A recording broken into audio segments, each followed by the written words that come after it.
धीरे धीरे हमर रब्बा मारे के दिन आ गइल, मारे के दिन आ गइल। Mix by Surya studio Nepal. मारे के दिन आ गइल। प्यार भी कैनी सजा भी पैनी, टूट गइल अरमान हो। सजल सजावल सपना हमर जाई शमशान हो। प्यार भी कैनी सजा भी पैनी, टूट गइल अरमान हो।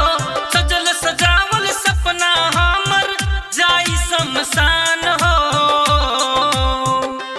भेजनी चांद से खबरिया ना खबर आइल, भेजनी चांद से खबरिया ना खबर आइल। धीरे धीरे धीरे धीरे हमर रब्बा मारे के दिन आ गइल।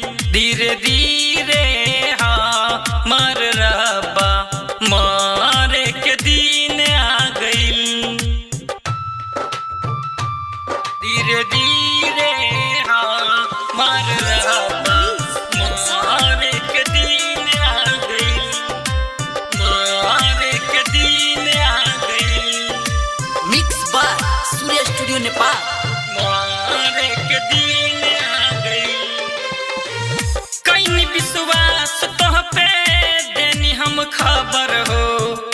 आस के डोरी टूटल जात बनी कबर हो, जात बनी कबर। कैनी विश्वास तोह पे देनी हम खबर हो।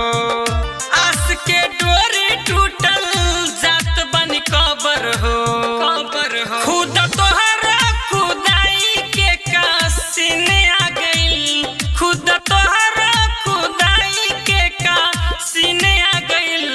धीरे धीरे धीरे धीरे हमर रब्बा मारे के दिन आ गइल। धीरे धीरे हमर रब्बा मारे के दिन आ गइल,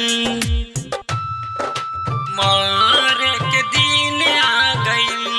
धीरे धीरे हमर रब्बा रब्बा मारे के दिन आ गइल, मारे के दिन आ गइल।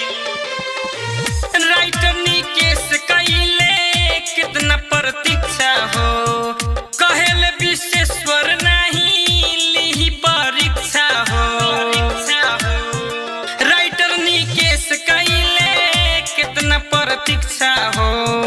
विश्वेश्वर कहे नहीं लिही परीक्षा हो। जाई दुनिया छोड़ी के ऐसन दिन आ गइल, जाई दुनिया छोड़ी के ऐसन दिन आ गइल। धीरे धीरे धीरे धीरे हमर रब्बा मारे के दिन आ गइल।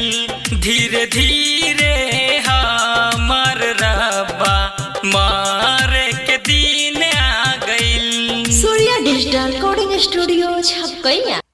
प्यार भी कैनी सजा भी पैनी, टूट गइल अरमान हो। सजल सजावल सपना हमर जाई शमशान